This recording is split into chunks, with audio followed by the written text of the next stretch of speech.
우상기도 드림으로써 부활절, 부활 5주일 어버이 어린이 주간 말씀을 전하겠습니다. 우상기도 드리겠습니다. 말씀이 매 순간 나의 참된 거울이 됩니다. 하느님의 말씀은 성경구절 히브리서 4장 12절 말씀입니다. 하나님의 말씀은 살아있고 활력이 있어 좌우에 날선 어떤 검보다도 예리하여 몸과 영과 및 관절과 골수를 찔러 쪼개기까지 하며 또 마음의 생각과 뜻을 판단하니. 기도하겠습니다. 나의 기쁨이 되시는 하나님 아버지, 오늘도 새로운 날을 허락하시고 하나님을 인하여 감사할 것이 많게 하심을 감사합니다. 충족하지 못할지라도 매일매일의 삶의 열매를 주시고 그것을 만회할 수 있는 기회를 주심에 감사합니다. 포기하고 싶을 때마다 자극제를 주시고 다시 일어설 수 있는 힘을 주심에 감사합니다. 오늘도 때로는 어려운 일이 있을 수 있지만 그럼에도 불구하고 감사하는 법을 알게 하심을 감사합니다.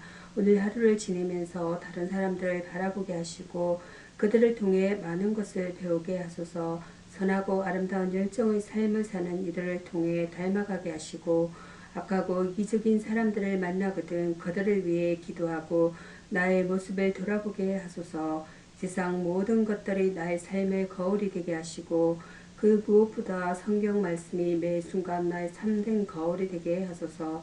나의 주 나의 모든 것 되시는 예수 그리스도 이름으로 기도합니다. 아멘. 사도신경으로 신앙 고백 드리도록 하겠습니다. 하늘에 계신 전능하사 천지를 만드신 하나님 아버지를 내가 믿사오며 그 외아들 우리 주 예수 그리스도를 믿사오니 이는 성령으로 잉태하사 동정녀 마리아에게 나시고 본디오 빌라도에게 고난을 받으사 십자가에 못 박혀 죽으시고 장사한 지 4일 만에 죽은 자 가운데서 다시 살아나시며 하늘에 오르사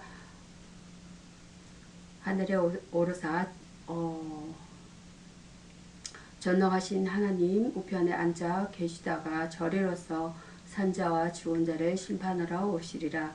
성령을 믿사오며 거룩한 공의와 성도가 서로 교통하는 것과 죄를 사하여 주시는 것과 몸이 다시 사는 것과 영원히 사는 것을 믿사옵나이다. 아멘. 오늘의 성경 말씀은 사도행전 7장 54절에서 60절 순교로서 전한 복음이란 본문 내용으로 은혜를 나눠보도록 하겠습니다. 서대반의 순교의 기사를 통해 그가 죽음으로써 전가한 것이 무엇이었는지 먼저 알아보겠습니다. 영혼 구원의 확실성입니다. 7장 59절입니다. 7장 59절 하나님을 그 마음에 두기를 싫어하는 자들의 마음속에 있는 궁극적인 공포는 죽음에 대한 공포인 것입니다. 그러나 예수께서는 몸은 죽어도 영혼은 영이 죽이지 못하는 자들을 두려워하지 말고 라고 말씀하셨는데요. 마태복음 10장 28절 내용이 28절입니다. 그러므로 서대반의 담대한 전거와 순교는 하나님께서 영혼을 구원하시는 분이심을 확신한 데서 가능하였던 것이라는 것입니다. 보이지 않는 세계의 실제입니다. 사도행전 7장 56절입니다. 서대반 주위에 있던 사람들 중에 그 누구도 그 환상을 보지 못했다라는 것이에요. 그러나 그는 보이지 않는 것을 볼 수 있다라고 말씀하세요. 그가 죽으면서 남긴 말과 죽음으로써 거둔 승리 그리고 하늘의 장엄한 광경으로부터 그 얼굴에는 광채가 비쳤다라고 말씀합니다. 사도행전 6장 15절 말씀입니다. 그 얼굴은 보이지 않는 세계의 실제를 많은 사람들에게 전구하는 빛이 되었다라는 것이에요. 하나님의 은혜의 성리입니다.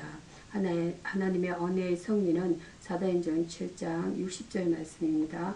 그의 마지막 기도는 십자가상에서의 그리스도의 마지막 기도와 흡사하다라는 것이에요.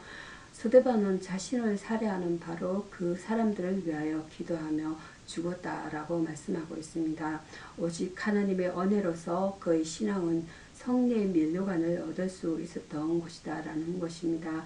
성도들은 그의 신앙을 본받아 이 세상의 복음 전파의 사명을 감당해야 한다라는 것입니다.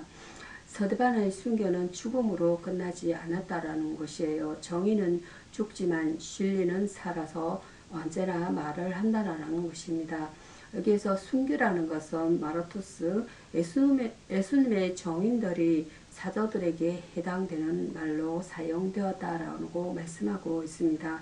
사도행전 1장 8절과 그리고 1장 22절 본문입니다. 그 당시 그리스도의 정인들이 복음을 위해 고난을 당한다는 것은 당연하고도 필수적인 일이었다라고 말씀하고 계세요. 이어서 시편, 구약성경 시편입니다. 시편 말씀은 구약성경 시편 말씀은 31장이 되겠습니다. 시편 31장입니다. 시편 31장 1절에서 8절 말씀 내용 보겠습니다. 주는 나의 피난처라는 본문 내용으로 은혜를 나누고자 합니다. 주께 피하는 자는 부끄러움을 당치 않는다라는 것이에요. 그가 비탄에 빠져 있을 때 주님을 의뢰하고 그분께 우리는 시편 기자와 같이 때로 인생의 길이 험하고 가야 할 길은 멀다는 것을 느끼곤 한다는 말씀이 있습니다. 그때에 우리는 비탄에서 빠져 있을 그때에 주님을 의뢰하고 그분께 피하는 것은 그분이 견고한 바위와 구원하는 보장이 되기 때문이었다라고 말씀하세요. 전능하신 하나님은 당신께 피하는 모든 사람들에게 견고한 바위가 되시며 구원하는 요새가 되신다라고 말씀하고 있습니다. 보장은 히브리어 페토 메스도트를 번역한 것으로서 피신할 수 있는 것 혹은 요새를 가리킨다라고 말씀하고 있습니다. 우리를 원수들의 거물에서 빼어내신다라는 것이에요. 이 거물이란 것은 원수들이 비밀이 젖은 것으로서 하나님의 보호와 도우심이 없으면 그것으로부터 안전할 수가 없는 오늘날 주의 이름을 부르는 많은 사람, 특별히 교회의 지도자들이 마귀가 쳐놓은 거물에 걸려드는 것은 주님을 의지하지 않았기 때문에 나타나는 현상이다라고 말씀합니다. 항상 주의 인도하심을 받아야 한다라고 말씀하세요. 주님은 우리의 곤란을 감사하신다라는 것이에요. 다윗도 일생 동안에 많은 시련과 어려움을 겪었는데 그에게는 견고하고 안전한 피난처가 있었으므로 언제라도 피하여 숨을 수가 있었다라고 말씀합니다. 우리가 당하는 아픔, 우리의 어려운 수고, 대적하는 자들로 인한 모든 곤란을 주님이 감찰하심으로 우리는 그분의 인자를 인하여 기뻐하고 즐거워할 수 있다라고 말씀하고 있습니다. 하나님의 요새는 모든 파괴력이 집중되어도 견고하다라는 것입니다. 그러므로 그분의 보호 아래에 있는 자는 안전하다라고 말씀하세요. 피난자라는 것은 마우스입니다. 고통으로부터 피난이라 보호를 받을 수 있는 곳, 피난으로 번역될 수 있는 히브리어의 주된 개념은 안전인 것이에요. 하나님은 여러분 거의 백성들의 피난처로 묘사되어 있다라고 말씀하고 있습니다. 다음은 신약성경입니다. 베드로전서 신약성경 베드로전서 2장입니다. 베드로전서 2장은 1절에서 10절 말씀은 신령한 젖을 사모하라 라는 본문 내용으로 은혜를 나누고자 합니다. 거듭난 자들도 하나님의 신령한 젖, 곧 말씀을 사모함으로써 그리스도의 장성한 분량에까지 자라가야 한다라고 말씀하고 있습니다. 성장하기 위해서 우리가 피해야 할 것에 대한 내용이 되겠습니다. 개인이나 그리고 교회가 영적으로 성장하기 위해서는 먼저 버려야 할 사항, 즉 척결해야 할 사항이 있다라고 말씀하세요. 이것은 1절에서 제시된 대로 모든 악독과 모든 계율과 외식과 시기와 모든 비방하는 말이다라는 것이에요. 성경 구절 고린도전서 5장 3절에서 5절 말씀과 그리고 13절 말씀입니다. 여기서 시기와 여기서 악독은 남을 해치려는 여러 가지 악한 마음을 가리킨다라는 것이에요. 계율이라는 것은 말은 겉으로는 선하게 보이지만 실제는 다른 사람을 속이려는 계획된 의도적인 행위를 가리키다라는 것입니다. 이런 것들을 피하지 않으면 성장할 수 없다라는 것이에요. 그리스도인들이 갈망해야 할 것들에 대한 여러 가지 내용이 되겠습니다. 이것은 2절에서 베드로가 언급한 바대로 순전하고 신령한 것이다 라는 말씀입니다. 마음에 악한 시기심을 좋아하는 자들은 하늘의 신령한 양식에 대한 관심이 적을 뿐더러 거기에 대한 미각이 전혀 없다라는 것이에요. 거룩한 사랑을 가지지 못한 자들은 사랑이신 하나님의 말씀을 갈망할 수도 없다라는 것이에요. 진정한 그리스도인들은 자신을 그리스도 안에서 유익한 자로 여기며 신령한 영적 양식을 사모한다라고 말씀하세요. 그들은 그렇게 함으로써 그리스도께서 요구하시는 장성한 분량에까지 자랄 수 있는 것이다 라고 말씀하고 있습니다. 우리는 신령한 젖을 사모하여 그리스도의 장성한 분량에까지 자라야 한다라는 것이에요. 말씀이라는 것은 다바로 로고스 성경에서 디바로 성경에서 문자 그대로 하나님으로부터 나온 하나님의 말씀인 것입니다. 또한 하나님의 율법과 말씀으로 온 우주 만물을 지으신 하나님의 창조 활동을 의미하기도 한다라고 말씀하고 있습니다. 이어서 요한복음은 14장 1절에서 6절 말씀과 14장 7절에서 15절 말씀 두 부분으로 나눠서 두 단락으로 나눠서 말씀을 전해드리도록 하겠습니다. 요한복음 14장 1절에서 6절 말씀은 생명의 위로라는 본문 내용으로 언해를 나눠보도록 합니다. 본문은 예수께서 제자들에게 주신 생명의 위로에 대한 교훈을 언급하고 있다는 것입니다. 제자들의 조심입니다. 십자가에 돌아가신다는 말에 건심하는 제자들을 바라보신 주님은 건심치 말라고 위로하신다라는 것이에요. 1절 내용입니다. 요한복음 14장 1절입니다. 제자들의 세속적인 욕망이 꺾여지게 되는 여기서 제자들의 건심은 여러 가지다라고 말씀합니다. 예수님을 이해 못하는 무시여 세속적인 욕망이 꺾여지게 되는 건심이다라는 라고 말씀하고 있습니다. 또 십자가에 대한 걱정에서 나오는 건심이요. 자기들을 버리고 어디로 가신다는 외로움에서 나오는 건심이다라는 것입니다. 주님의 위로입니다. 그러므로 주님은 내가 너희를 고아와 같이 버려두지 아니하고 라고 성경 요한복음 14장 18절 내용입니다. 저들의 심령을 위로하셨다라고 말씀하고 있습니다. 건심에 대한 해결책은 믿음이다라는 것이에요. 하나님을 믿는 그 믿음으로 예수님을 믿으라는 것입니다. 또한 예수님을 통하여 하나님을 믿으라는 것입니다. 예수님과 하나님은 하나이기에 예수님을 통하여 하나님을 믿어야 한다라는 것입니다. 주님이 가시는 길입니다.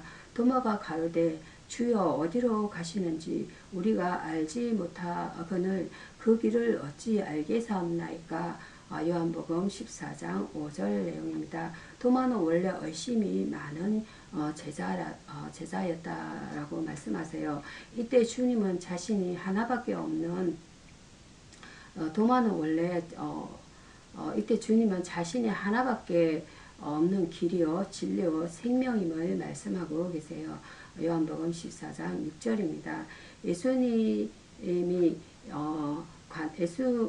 예수님만이 인간이 하나님께 가는 길이요 창조주와 우주에 관한 진리뿐만이 아니라 진리 그 자체이시다라고 말씀하고 있습니다.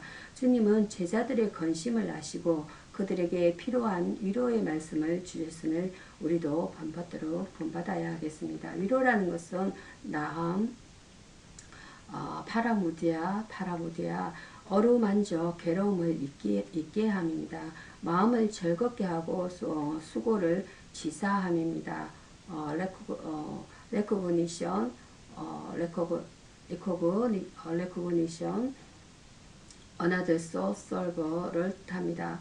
하나님은 우리를 위로하시는 위로의 하나님이시다라는 말씀이세요. 다음은 하나님의 14장 7절에서 15절 하나님의 살아계심이라는 본문 내용으로 은혜를 나눠보고자 합니다. 하나님의 보여달라는 자들에게 보이지 않는 하나님에 대한 증거에는 다음과 같은 것들이 있다라고 말씀하세요. 변정법적 증거에서 첫 번째로는 존재론적 논증이 되겠습니다. 이 존재론적 논증은 안셀럼이라는 분이 하나님이라는 개념으로부터 하나님의 실제적 존재를 증명할 수 있다고 하였다라는 것입니다. 두 번째로는 우주론적 논증입니다. 우주론적 논증에서는 철학자 토마스 아퀴나스로 대표되는 이 논증은 인과론적이라고 하는데 인과론적 현존하는 우주를 하나의 결과로 생각하고 그것의 첫 번째 원인으로서 하나님의 존재를 증명할 수 있다라고 하였습니다. 세 번째로는 목적론적 주장입니다. 목적론적 논적에서는 베일리와 같은 사람은 세상의 조화와 질서로부터 하나님의 존재를 유추적으로 증명하고 있다라는 것이에요. 네 번째로는 도덕론적 논증입니다. 이 도덕론적 논증은 생각하는 존재 철학자 칸트는 도덕적 논증을 통해서 하나님의 존재를 증명하였다라고 말씀하세요. 여기에는 양심론과 도덕적 질서론 등이 포함되어 있다라는 것입니다. 로마서 1장 20절은 위에서 말한 논증을 뒷받침하고 있다라고 말씀하세요. 예수 그리스도의 증거에 대한 내용이 되겠습니다. 예수님은 하나님을 보여달라는 제자들에게 나를 본 자는 아버지를 보았다라고 말씀하였고 요한복음 14장 9절입니다. 나는 아버지 안에 있고 아버지는 내 안에 계신 것을 내가 믿지 아니하느냐라고 하셨습니다. 요한복음 14절 10절 내용이 되겠습니다. 이처럼 예수께서는 성부 하나님과 신비로운 일체를 이루고 계신다라는 것이 빌립보서 2장 6절 말씀입니다. 이와 같은 사실은 무엇으로 증명할 수 있는가? 그 증거의 첫 번째로는 그의 하육이 증명한다라고 말씀했어요. 마태복음 1장 23절입니다. 하육이란 것은 성화된 육체를 말씀하고 있습니다. 거듭남에 대한 말씀, 중생에 대한 내용이 되겠습니다. 두 번째로는 그의 사역이 증명한다라는 것이에요. 요한복음 14장 12절과 요한복음 1장 50절 그리고 마태복음 11장 1절에서 6절 말씀이 되겠습니다. 우리가 소유하는 신앙에는 객관적인 경험뿐만 아니라 주관적 경험도 중요하다라는 것입니다. 여기서 정거라는 것은 에다 그리고 마르투리아 재판 시의 정인들의 구두적고는 문서 정언은 가장 중요한 증거 수단이 되었다라고 말씀하세요. 유죄의 판결에는 적어도 두 사람 이상의 정인을 필요로 했다라고 말씀하고 있습니다.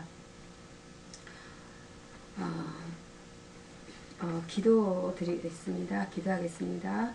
은혜로우신 하나님 아버지, 아무것도 받을 자격이 없는 저에게 절대적으로 무조건적으로 은혜를 베풀어 주심을 감사드립니다. 제 자신이 먼저 된 자로서 나중된 자로 생각지 않게 하시고 나중된 자로 먼저 된 은혜를 받고 있다고 여기며 살게 하옵소서. 영광의 부활을 바라보며 고난의 길을 가신 주님, 저도 영원한 기쁨의 나라를 바라보며 광야와 같은 이 세상의 길을 갈 수 있기를 원합니다.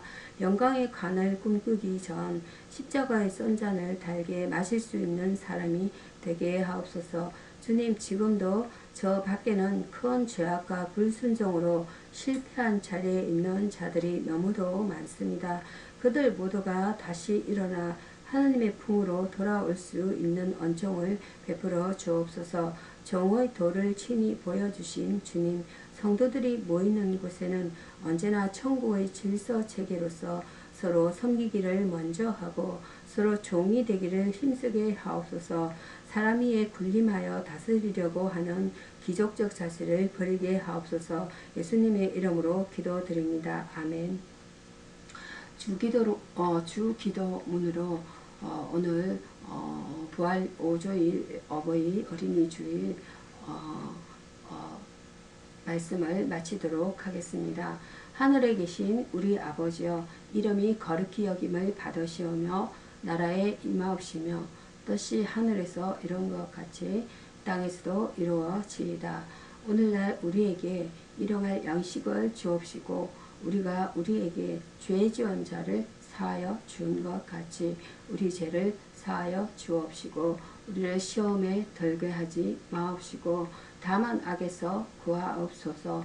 대개 나라와 건세와 영광이 아버지께 영원히 있사옵나이다. 아멘. 감사합니다. 말씀을 마치겠습니다.